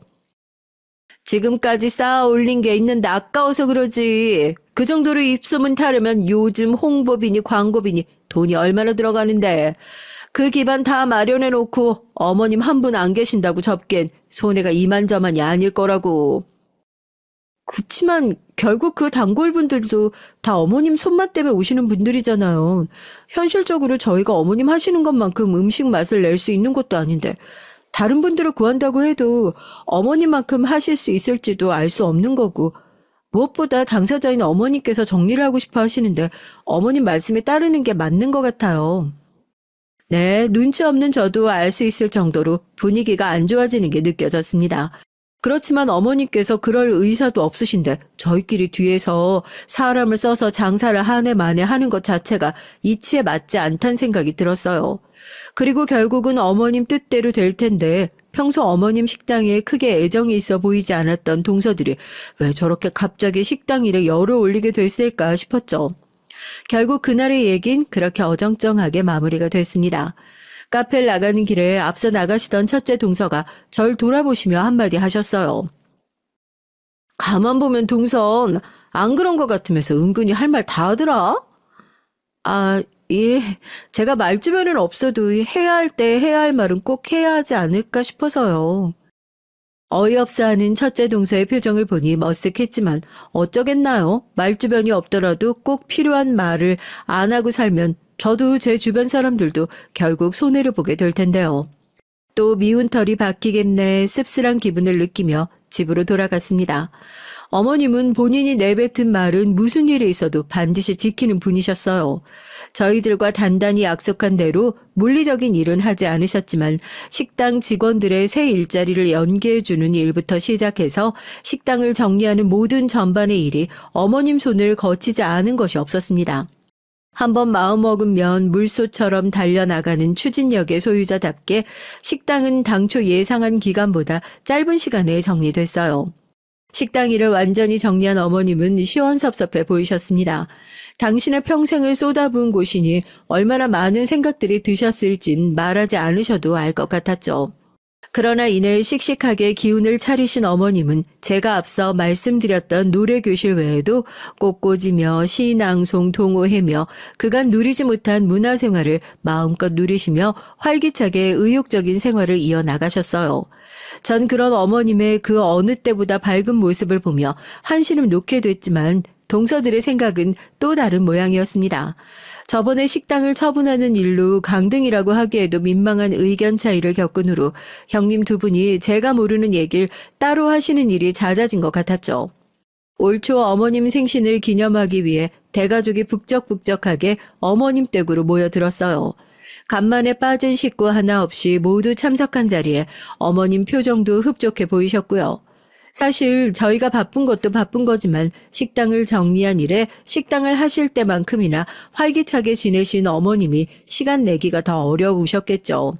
식사를 마치고 아이들은 간만에 만난 사촌들끼리 투닥투닥 장난을 치며 마당으로 나가 저희들끼리 어울려 놀기 시작했습니다. 아유, 우리 엄마 새끼들 다 모였다고 좋으신가 보네. 사람 좋은 웃음을 터뜨리는 큰아주버님의 옆구리를 큰 동서가 쿡 찔렀어요. 동서의 눈치를 살피던 아주버님이 자세를 고쳐 앉고 말씀을 꺼내셨습니다. 어머니, 뭐냐, 안 하던 어머니 소리를 다 하고? 다름이 아니라 드릴 말씀이 있어서요. 뭔데 이렇게 분위기를 잡는데? 그래, 어디 한번 해봐. 어머니 건강하실 때 유산 정리를 좀 해두면 어떨까 싶어서요. 순간 분위기가 순식간에 굳어졌습니다. 어머님이 눈을 가늘게 뜨고 큰아주버님을 바라보셨어요. 무슨 다른 뜻이 있어서는 아니고 작년에 식당 정리하면서 우리끼리 든 생각인데 갑자기 큰일 닥쳤을 때 우왕좌왕할 게 아니라 정리할 게 있으면 미리미리 해두는 게 좋을 것 같아서. 생각지도 못하게 유산에 대한 주제가 등장하자 조금 당혹스러운 기분이 들었죠. 사실 가볍게 접근하긴 어려운 문제이기도 하잖아요. 생신이라고 모인 건데 혹시나 어머님 심기가 상하신 건 아닌가 싶어 슬쩍 어머님을 쳐다봤습니다. 어머님께서는 어디 더 들어보자는 표정으로 팔짱을 끼고 고개를 까딱 하셨어요. 반응이 그리 나쁘지 않다고 생각했는지 큰아주버님께서 말을 이어나갔습니다. 우리야 그럴 일 없겠지만 부모님 유산 때문에 싸우고 갈라지는 형제 사이가 얼마나 많아요. 부모님도 당신 재산 때문에 그렇게 자식들 사이가 엉망진창이 되면 또 얼마나 가슴이 아프실 거고. 그러니 부모님 성하실 때 부모님 뜻에 따라서 정리할 걸 미리 정리해두면 나중에 서로 갈등의 소지도 없고 당황스러운 일도 없을 테니까. 얼마나 평화롭고 좋아요. 저희 부분 처음 듣는 얘기였지만 두 집끼린 미리 얘기가 된 부분인지 큰 동서와 둘째 동서가 시선을 주고받는 것이 보였습니다. 요새 두 분이 붙어 하시는 얘기가 이건가 보다. 큰 아주버님 말씀을 듣고 보니 아주 일리가 없는 얘기는 아니란 생각이 들어 가만히 얘기를 들어보자 마음먹었죠. 이내 둘째 아주버님이 말을 이었습니다. 그래, 사실 진작에 한번 말이 나오긴 했어야 할 일이었어. 요즘 같은 세상에 이게 꺼려할 얘기도 아니고 왜 부모님 상조도 미리 들어두면 부모님 더 오래 사신다는 얘기도 있잖아요. 서로 얼굴 붉힐 일 없이 미리 얘기를 충분하게 해서 정리해두면 좋지 뭐. 총땐 형님 두 분이 매셨지만 딱 보기에도 모양새가 동서 두 분이 부축인 것 같긴 했어요. 이왕이면 이런 얘기가 나올 거라는 정도는 미리 해주셨으면 좋았을 걸 싶었지만 저보단 두 분이 쿵짝이 더 잘 맞는 편이시니 그럴 만도 하지 하며 대수롭지 않게 넘겼습니다. 가만히 아주버님들이 하시는 말씀을 듣기만 하던 어머님께서 이윽고 입을 여셨어요. 그래 뭐 못할 얘기도 아니지. 니들 입장에서 궁금하기도 할 거다. 근데 말이야, 니들 너무 당연하게 재산 물려받을 거라고 생각하는 거 아니냐? 순간 두 동서 내외가 동시에 멈칫했어요. 이때까지 얘기가 오갈 동안 입도 뻥끗하지 않던 첫째 동서가 벼랑간 소리를 높였습니다. 어머니! 저도 모르게 튀어나온 말이었는지 순간 흠칫한 동서가 다시 큰아주버님 뒤쪽으로 들어갔어요. 어머니께서 저리 말씀하시길이라고는 생각지도 못했는지 당황한 마음에 나온 행동이 모양이었습니다. 왜? 서운하냐? 어머님은 저희 형제들 한 명 한 명의 얼굴을 찬찬히 들여다보더니 말을 이으셨어요. 그래, 그래도 내가 그동안 고생에 일군 보람이 있는지 식당 일 정리하고도 남은 게 제법 된다. 견물생심이라고 모르면 몰라도 어미가 돈 좀 쥐고 있다는 걸 아는데 탐이 날 수도 있는 거겠지. 그런데 내가 일전에 말하지 않았니? 네 셋 핏덩이 데리고 맨손으로 일고 니들 먹이고 입히고 대학까지 다 보냈다. 니들 장가갈 때도 내가 박하게 굴지 않았던 걸로 기억하는데. 네, 저 시집 올 때 저희 신혼집 거의 어머님이 해주셨다고 해도 틀린 말이 아닙니다. 당시에 저도 직장을 다니고 있었고 남편도 직장인으로 돈을 벌었지만 요새 집값이 어디 신혼부부가 감당할 수 있는 수준이던가요. 처음 인사드리러 왔을 때 어머니께선 내가 다른 건 몰라도 니들 살 집은 내 힘으로 마련해주마 하며 분명하게 못을 박으셨어요. 물론 남편에게 너희가 살 집이니 그동안 저축한 돈은 집 구하는데 다 보태라는 말도 확실하게 하셨고요. 결과적으로 그래서 저희 신혼집에 제 돈은 한 푼도 들어가지 않았습니다. 그럼에도 신혼집을 저와 남편의 공동 명의로 해주신 것까지 참 화통하고 확실한 분이시구나 생각했죠. 사실 요새 비슷한 조건의 사람들끼리 결혼하면서 남자 쪽에서 100% 집 해오는 경우는 드물잖아요. 그래서 민망한 마음에 모아둔 게 많진 않지만 그래도 집 보태겠다는 제 말에 어머님께서는 시원하게 대답하셨어요. 이 정도는 해줄 만하니까 해주겠다고 한 거야. 나 먹을 거 못 먹어가며 쥐어짠 거 아니니까 줄 때 그냥 고맙습니다 하고 받아. 정 불편하면 유산미리 땡겨받았다 생각하고. 저희 집에서 시집가는 딸 신혼집 보태주기는커녕 혹여나 제가 도와달라고 하진 않을까 말 돌리기 바빴거든요. 아무리 친부모라도 비교가 안 되려야 안 되올 수가 없었어요. 오히려 다른 집 딸들은 시집가기 전에 부모님 키워주셔서 감사하다고 저축한 통장도 내밀고 한다던데 이런 말이나 하는 부모님을 보며 몇 해 전 오빠 결혼식 땐 대출까지 받아가며 신혼집에 보태주던 게 생각나 평생 오빠와 차별당하며 자랐던 상처에 소금을 끼얹은 기분이었어요. 그래서 더욱이 저런 예비 시어머니의 행동이 쉽지 않다는 걸 잘 알고 있었습니다. 그래 본인 아들이야 아들이라 치지만 며느린 남의 집에서 큰 생판 처음 보는 젊은 여잔데 이렇게까지 해주시는 건 이미 분에 넘치게 받은 거지. 앞으로 더 욕심낼 생각 말고 감사하는 마음으로 살아야겠다. 이렇게 다짐했습니다. 그리고 제가 알기로 위에 형님 두 분도 결혼할 때 똑같이 받은 걸로 알고 있고요. 어머님 재산이야 어머님 소관이니 제가 관여할 것도 그걸로 서운할 것도 없다고 살아왔지만 두 분 동서 생각은 달랐나 봐요. 그동안 집안 대소사 치르면서도 나 인색하게 굴지 않았다. 니들 끝까지 공부시켜서 다들 결혼시키고 집 구해준 걸로 내 할 일 다 했다고 생각해. 니들 결혼할 때도 분명히 말했던 것 같은데 지금까지 하고 싶은 거 참아가며 일만 했는데 이제 남은 건 내가 다 쓰고 죽을란다. 이 말씀을 끝으로 어머님께선 난 내 할 말 다 했고 더 들을 말 없다 하시며 자리를 털고 일어나셨어요. 아주버님 두 분은 상황 파악이 덜 된 모양인지 좀 벙찐 표정으로 멀뚱히 눈만 깜빡이고 둘째 동선 어쩔 줄을 모르며 큰 동서 눈치만 봤습니다. 큰 동서의 표정이 아주 가관이더라고요. 마치 배신이라도 당한 것처럼 얼굴이 시뻘개져선 악에 받쳐 보이는 게 오늘은 절대 잘못 걸리면 안 되겠다 싶었죠. 그래서 어머니께 인사드리고 아이들을 챙겨 일단 집으로 돌아갔습니다. 집에 돌아가서 다시 찬찬히 생각을 해보니까 아예 말도 못 꺼낼 얘기는 아니다 싶긴 했지만 그래도 시기가 영 좋지 않았다는 생각이 들었어요. 어머님 생신이었잖아요. 하루 이틀 늦게 한다고 문제가 있을 만한 일도 아니었는데 좋은 날 하기엔 적절치 않은 말이지 않나 하는 생각이 뒤늦게 들었죠. 그러고 나니 어머님께서 대놓고 말씀은 하지 않으셨어도 내심 많이 서운하셨겠다는 생각이 들더라고요. 그래서 다음날 어머니 좋아하시는 고구마 케이크를 사들고 다시 어머님 댁으로 향했습니다. 왜? 나 다 꺾여 있을까 싶어서? 농담처럼 말씀하셨지만 어머님은 정말 평소보다 조금은 풀이 죽어 보이셨어요. 하루에 몇 개씩 다니던 모임도 안 나가시고 집에만 계시는 걸 보면 제 기분 탓만은 아니었겠죠. 이럴 때 말주변이 있으면 참 좋을 텐데 마땅히 위로에 들을 만한 적절한 말도 잘 떠올리지 못하는 스스로가 답답하게 느껴졌습니다. 그래서 괜히 케이크나 한 조각 잘라 어머님 손에 포크를 쥐어드렸어요. 너는 안 서운하냐? 틀린 말씀 하신 것도 아닌데 서운하고 말고 할 게 뭐 있나요? 제가 여성스럽게 답하자 어머니께서 피식 웃으셨어요. 너도 참 한결같다. 무슨 뜻인가 싶어 어머님을 바라봤지만 어머님께선 묵묵히 케이크를 드시기 시작하셨습니다. 그러더니 넋두리 하듯 천천히 말씀하셨어요. 어제 그리고 나서 한 놈도 연락 오는 놈이 없다. 동서들 기분이 꽤 상해 보였으니 동서들이 먼저 연락할 리는 없고 아주버님들이야 그런 동서들 눈치 보며 몸이나 사리고 있겠죠.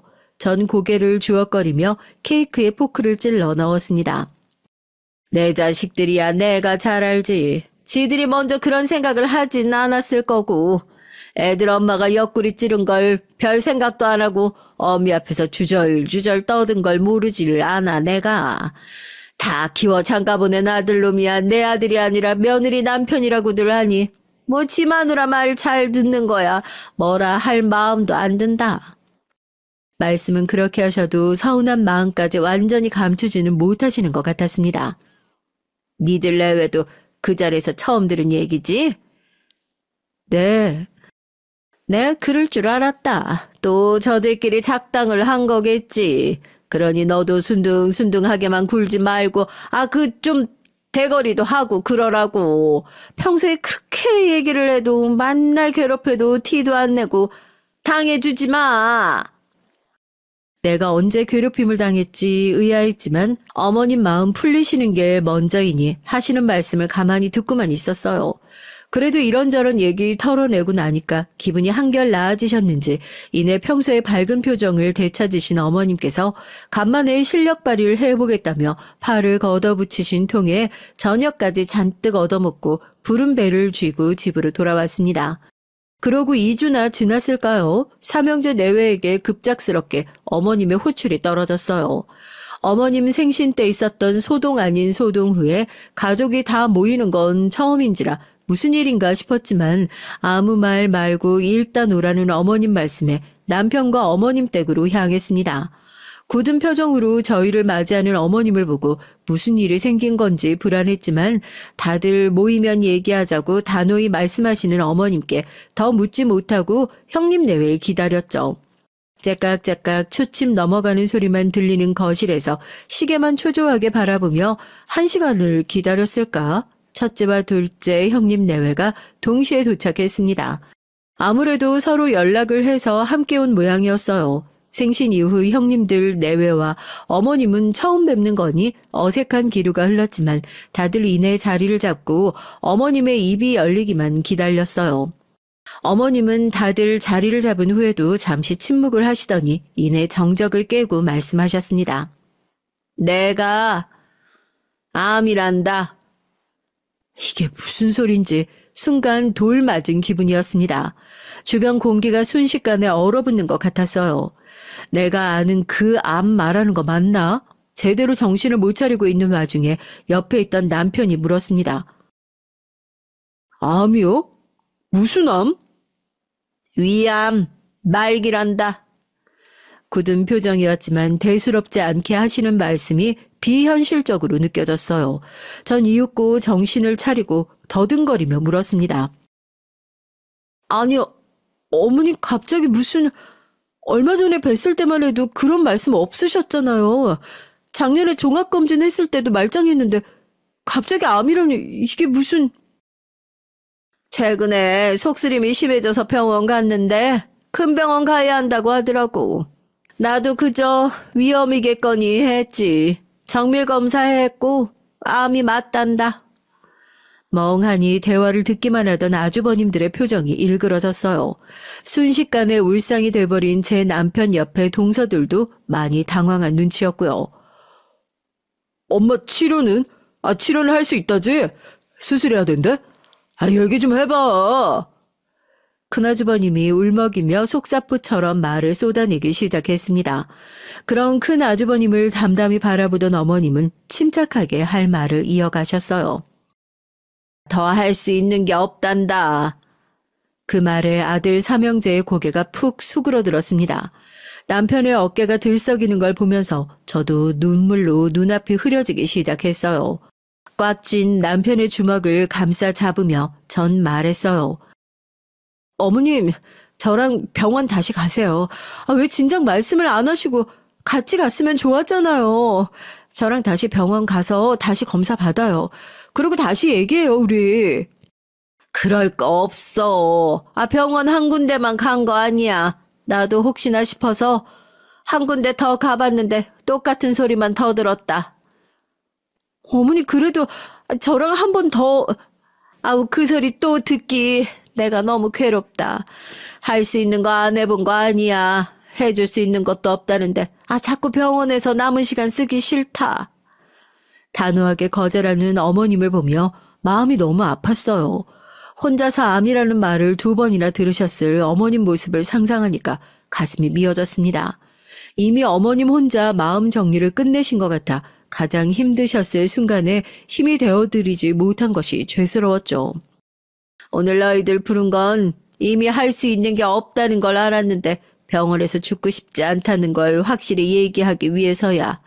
너희들 입장에서야 이제 알았으니 이 어미 데리고 병원도 가고 싶고 치료도 하고 싶겠지만 의미 없는 일로 병원에서 고생만 하다 끝내고 싶지가 않아. 힘들겠지만 내 뜻 따라줬으면 한다. 이 말씀을 끝으로 어머님 입을 다무셨어요. 더 설득하고 싶은 마음이 굴뚝 같았지만 아직 상황을 제대로 받아들이지도 못했는데 가뜩이나 말재주 없는 제가 말로 어머니께 생책이나 더 해드리진 않을지 염려스러워 말을 꺼내기가 어려웠죠. 해야 할 말은 다 전했으니 오늘은 돌아가라는 어머님 말씀에도 발이 떨어지지가 않았어요. 삼형제 역시 마찬가지인지 누구 하나 쉬이 자리를 뜨지 못했습니다. 그러다 둘째 동서가 말했어요. 어머님이 아프시면 자식들이 더 기운 내야죠. 앞으로 갈 길 먼데 준비할 건 준비하고 서로 상의도 해봐야 하지 않겠어요? 어머님도 지금은 혼자 계시고 싶으실 테니까 일단 저희 집에 가서 다들 얘기 좀 해봐요. 차마 발길이 떨어지지 않았지만 정말로 앞으로의 일을 얘기해봐야 했어요. 그래도 어머님을 혼자 둘 수는 없었습니다. 여보, 당신은 오늘 여기서 자. 형님들하고 얘긴 내가 하고 알려줄게. 어머님 혼자 두지 말고 당신 여기 있어? 고마워. 눈시울이 붉어진 남편이 안쓰러워 손 한 번 더 꼭 잡아주곤 떨어지지 않는 발걸음을 옮겼습니다. 둘째 형님 댁으로 가는 차 안에서도 누구 하나 쉽게 입을 떼지 못했어요. 댁에 도착해서도 다들 둘째 동서가 건네준 음료잔만 만지작거리며 침묵의 시간이 길어졌습니다. 먼저 말을 꺼낸 건 큰 동서였어요. 어머님 어떻게 모시면 좋겠어요? 그게 무슨 소리야? 말기 암이면 전문적으로 케어해주는 사람이 있어야 한다는 뜻이야. 앞으로 어떻게 모셔야 할지 당연히 얘기를 해봐야지. 어머님 암이란 소리 들은 지 얼마나 됐다고 꼭 그렇게 냉정하게 얘기해야겠어? 먼저 병원부터 모시고 가고 결정해도 늦지 않잖아. 큰아주버님의 목소리가 격앙됐어요. 그런 아주버님의 말을 칼같이 자르며 큰동서가 날카롭게 말했습니다. 당신 정신 차려. 집안에 암 환자 하나 있으면 온 가족이 매달려야 돼. 우리 애 곧 특목고 데뷔반 들어가는데 그 어린 게 여태 그거 하나 때문에 잠도 줄여가며 그렇게 고생하며 공부했는데 아빠가 돼서 정신 안 차릴 거야? 부모에겐 자식이 최우선이니 머리론 이해가 갔지만 저 역시도 큰동서가 야속하게 느껴졌죠. 그러니 큰아주버님은 더 말할 것도 없겠고요. 점점 언성이 높아지는 가운데 작은 동서가 둘을 뜯어 말리기 시작했습니다. 아주버님 고정하세요. 형님이 흥분하셔서 말씀을 좀 강하게 하셔서 그렇지. 사실 어머니께 당장 가장 필요한 얘기잖아요. 조금만 흥분을 가라앉히시고 차분하게 얘기해봐요. 우리 네? 재수에게 부부싸움을 하는 못난 모습을 보이신 게 못내 부끄러우셨는지 큰 아주버님이 간신히 화를 가라앉히셨어요. 그러는 내내 둘째 아주버님은 두 손에 잔만 꼭 쥐고 입을 다물고 계셨고요. 말기 암이라도 어머니께서 연세가 있으신 분들은 젊은 사람이랑은 달라서 앞으로 계획을 길게 봐야 한대요. 어머님께서도 큰 병원에서 효과 없다는 암 치료 받고 싶지 않으시다는 거지.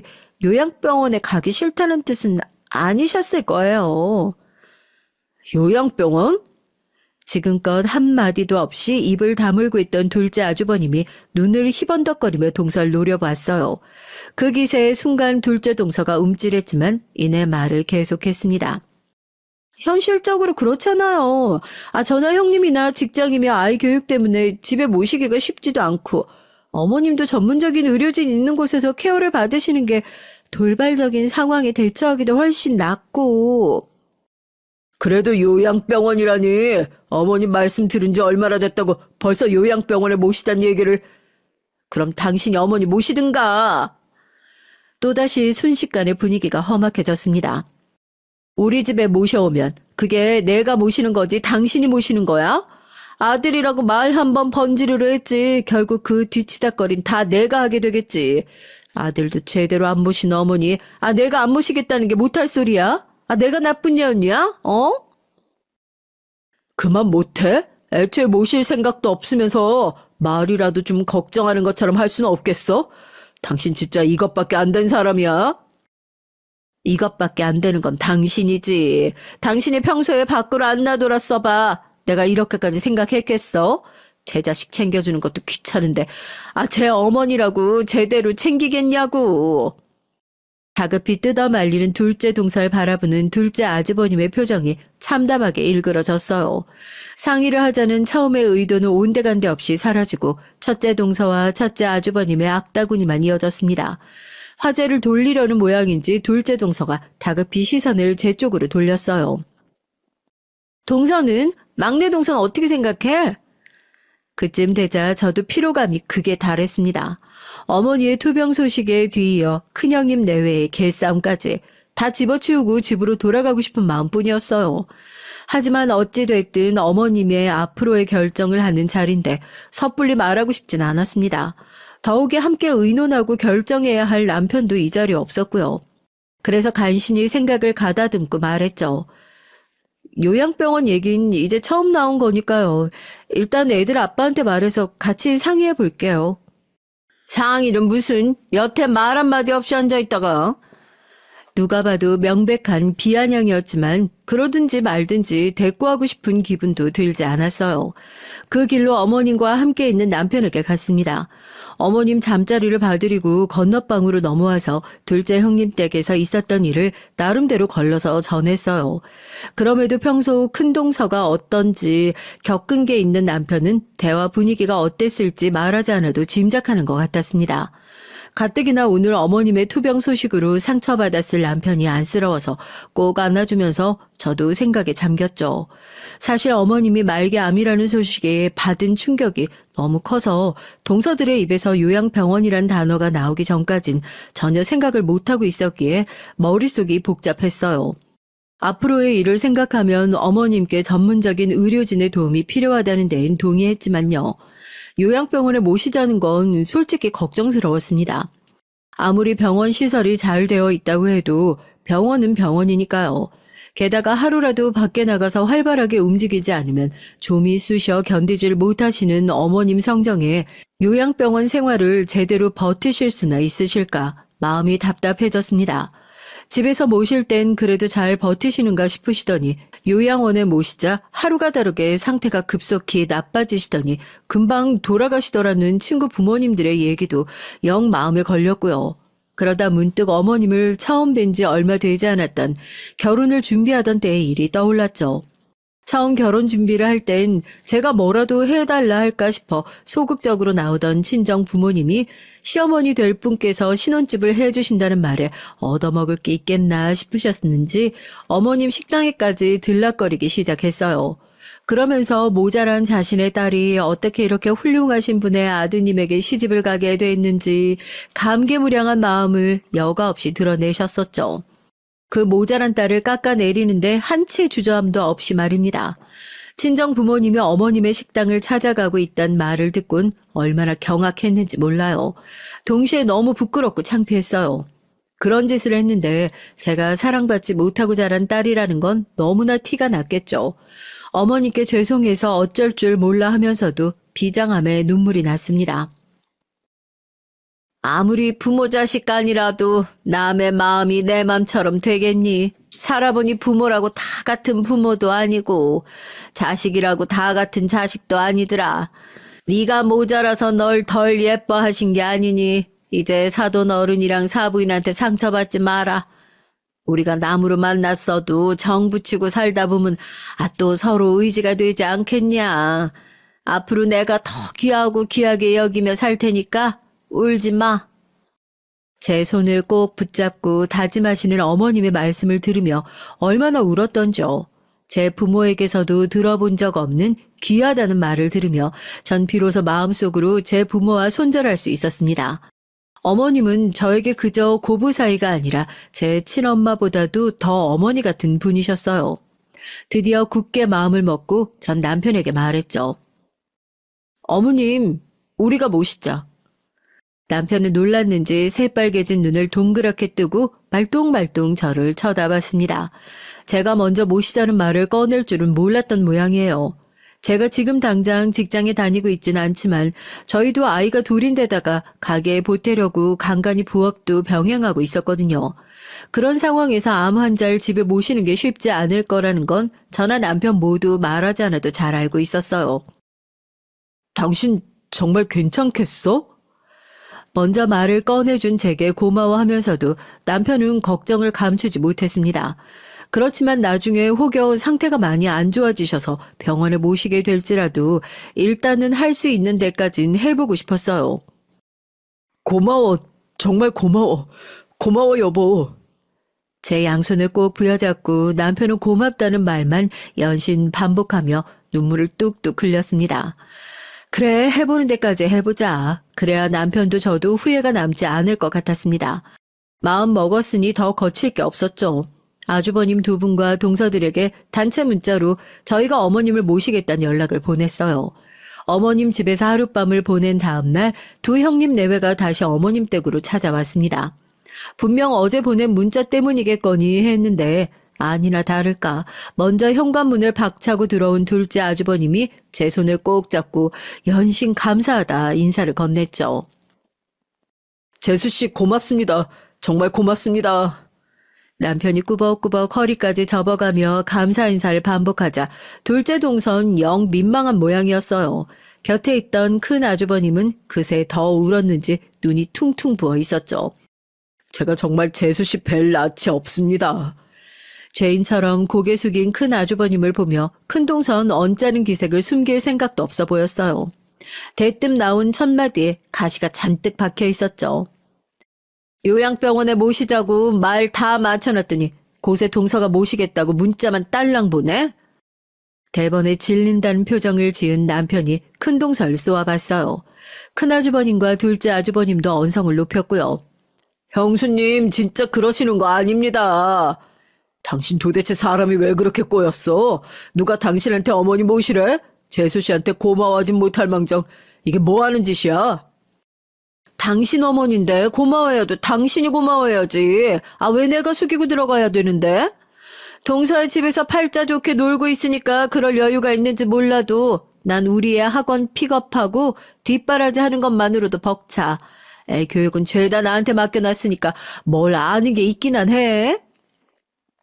발자 좋게 놀러 다니다니요. 형수님 정말 말 막 하시네요.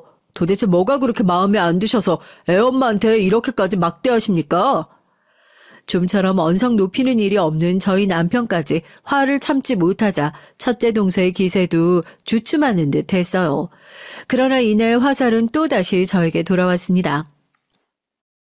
손이 사람이 그렇게 알아듣게 말을 했으면 고분고분 따를 줄도 알아야지. 너 예전부터 마음에 안 들었어. 너만 좋은 사람이야? 우리가 뭐 나쁜 맘 먹고 어머님 요양병원 보내자고 한 것도 아니고 저도 요양병원으로 보내면 편하고 좀 좋아. 기껏 생각해서 얘기해줬더니 건방지게 문자나 떨렁 보내고 네가 그렇게 좋은 사람이야? 재수없게 아주 세상 착한 척은 혼자 다 하고 있어. 당신 정말 미쳤어? 첫째 아주버님의 목소리가 경악으로 가득 차 있었습니다. 삼형제 누구 하나 할 것 없이 첫째 동서를 무섭게 노려봤죠. 무겁게 흐르는 침묵을 깨고 둘째 동서가 빈정대기 시작했습니다. 아니, 근데 동서가 좀 하는 짓이 밉살스럽긴 하지. 아, 모실 생각이 있는 거였으면 어제 모였을 때 바로 얘기했으면 우리도 요양병원 얘기까지는 안 했을 거 아니야. 무슨 말 같지도 않은 소리를. 아니, 그렇잖아. 형님이랑 내가 요양병원 얘기까지 꺼냈는데 대뜸 자기가 어머니 모시겠다고 하면 아, 우리 입장이 뭐가 돼? 자기는 아픈 어머니 모시는 효부고 아, 우린 세상 못돼 처먹은 며느리야? 그만 좀 해. 어머니 계신 집에서 도대체 이게 무슨 짓이야? 그때였습니다. 줄곧 방 안에 계시던 어머님께서 문을 쾅 열어젖히곤 맹렬한 기세로 뛰쳐나오셨어요. 오냐, 내가 곧 죽어도 니들 집으로 갈 일 없을 테니까 걱정들 하지 마. 노기를 띤 눈이 동서들을 쏘아봤어요. 그 기세에 곱비 풀린 망아지처럼 날뛰던 동서들도 바짝 쪼그라들었죠. 유산이 어쩌니 저쩌니 떠들어대더니 시어머니 아프다니 얼른 갖다 버리지 못해서 그냥 아주 안달들이 났구나. 그런데 어쩌니? 나 내 재산 몽땅 땡땡이 애미 주련다. 갑자기 생각지도 않았던 유산 얘기가 튀어나오자 이게 무슨 영문인지 몰라 그 자리에 있던 자식들 눈이 죄 동그랗게 뜨였어요. 그러든지 말든지 어머님께선 더욱 충격적인 발언을 내뱉듯 토해내셨습니다. 나 암 안 걸렸다. 이게 대체 무슨 소린가요? 미처 상황을 파악하기도 전에 분에 못 이긴 어머님께서 따발총처럼 거침없는 말을 쏟아내셨어요. 자식놈들 죽을 날도 안 받아놓은 어미 유산 얘기를 꺼내기에 친구들에게 얘기를 했더니 이놈들이 진짜 유산 받을 자격 있는 놈들인지 아닌지 확인해보라고 하더라. 내가 쌍수 들고 환영까지는 바라지 않았다만 돈이 있을 땐 앞에서 살살거리더니 유산 안 준다니까 바로 팽 하던 놈들한테까지 내 재산 떼어줄 생각 없다. 벼락 같은 외침에 정신이 쏙 빠지는 것 같았어요. 이윽고 서서히 정신을 차리면서 가장 먼저 든 생각은 그럼 우리 어머니 마음이 아니라는 거야 이거였죠. 다행이란 생각에 설핏 웃음이 나면서도 어제부터 받은 스트레스에 서운함까지 쌓여 그만 눈물이 펑 쏟아져 버리고 말았습니다. 어머니, 아무리 그래도 그렇지 어떻게 그런 걸로 거짓말을 하세요? 제가 먼저 엉엉 울어버리자 이 황당하고 충격적인 사태에 대해 정작 어머님의 세 아들들은 제대로 화도 내지 못했어요. 어머님 역시 저와 아들들 앞에서 민망하신지 겸연쩍은 표정을 감추지 못하셨습니다. 지켜보던 두 동서들의 낯빛은 하얗다 못해 시퍼렇게 질리기 시작했어요. 어머니, 아니 그게 아니고... 민망함에 몸둘 바를 몰라하며 쩔쩔매는 둘째 동서와 달리 큰 동서는 변명을 할 생각조차 못하는 듯 했습니다. 하기야 그 폐악을 부려놨으니 입이 10개라도 할 말이 없겠죠. 순간 큰 동서의 얼굴이 시뻘겋게 달아오르더니 이내 혼자서 어머님 댁을 박차고 나가버렸어요. 거실엔 목 놓아 엉엉 우는 제 울음소리와 간간히 삼형제가 훌쩍거리는 소리만 났습니다. 총국도 이런 총국이 없었죠. 그리고 나서 그 이후로는 큰 동선 어머님 댁에 콧배기도 비치지 않고 있습니다. 작은 동선 혹여 어머님 마음이 풀리면 자기도 유산 한 귀퉁이 받아낼 수 있지 않을까 하는 생각이 들었는지 뒤늦게 어머님께 입안을 혀처럼 굴려고 들었지만 저희 어머님이 그 꼴 두고 보실 분인가요? 단박에 어머님 댁에서 쫓겨난 후론 눈치만 살피고 있어요. 그리고 전 어머님께 아파트 한 채를 받았습니다. 그날 유산을 다 제게 주시겠다고 하신 게 홧김에 한 말씀이신 줄 알았는데 실컷 울어제끼고 난 저한테 미안하다 하시며 대뜸 노후 자금으로 마련해둔 아파트를 제 명의로 돌려주겠다는 말씀을 하셨어요. 아직 어머니께서 목숨을 담보로 거짓말하신 것에 대한 분이 풀리지 않았던 전 그거 진짜 받았다간 제 꼴이 우스워진다며 퉁명스레 대꾸했지만 네 꼴이 아무리 우스워봤자 지금 내 꼴보다 더 우습겠니? 이렇게 말하시며 다음 날로 당장 세무사를 끼고 명의 변경을 진행하셨어요. 세상에 이런 일이 다 있나 아직도 얼떨떨한 기분입니다. 그래서 저희 어머님께선 여전히 활기차게 왕성한 취미활동을 즐기시며 재미나게 살고 계세요. 저희 어머니시지만 정말 종잡을 수가 없는 분이세요. 다시 생각해도 정말 황당무계하기 이를 데 없지만 그래도 아프시지 않다는 게 그렇게 다행스러울 수가 없습니다. 살다 보니 정말 별일이 다 있네요. 그래도 어머님 덕분에 지루한 줄 모르고 삽니다. 황당한 얘기 들어주셔서 감사해요.